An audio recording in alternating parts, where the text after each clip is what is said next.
نهائي كأس العرب. من سيفوز بهدية نهاية السنة؟ المنتخب الأردني أقوى هجوم وثاني دفاع وبدون هزيمة لحد الآن، أم المنتخب المغربي أقوى دفاع وثاني هجوم وبدون هزيمة لحد الآن؟ مواجهة قوية ومثيرة جدا، يرشح فيها الماضي المنتخب المغربي ويرشح فيها الحاضر المنتخب الأردني، والكلمة الأخيرة بعد سافرة الحكم جالين. المنتخب الأردني أقوى المنتخبات العربية في النتائج، الوحيد من خرج من دور المجموعات بالعلامة الكاملة، أقوى هجوم لحد الآن ب10 أهداف في 5 انتصارات، تلقى فيها هدفين فقط في شباكه، ليبقى بدون هزيمة لحد الآن. أسقط 5 منتخبات، 3 منها من العيار الثقيل، المنتخب المصري بثلاثية نظيفة في دور المجموعات، المنتخب العراقي بهدف نظيف في الدور ربع النهائي، والمنتخب السعودي بهدف نظيف في الدور نصف النهائي.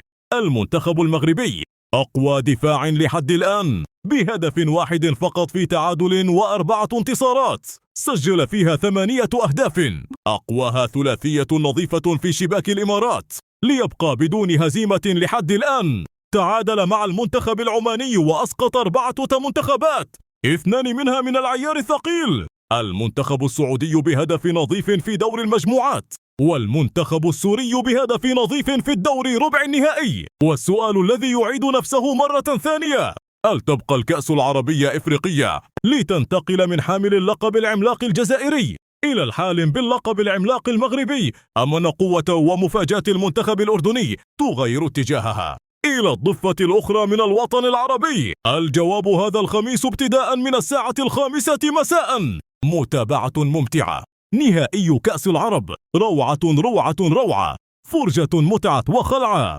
بهجة فرحة ودمعة، مع مفاجأة كأس العرب المنتخب الأردني، ومع كماتشو رياضية. كل عام وأنتم بخير.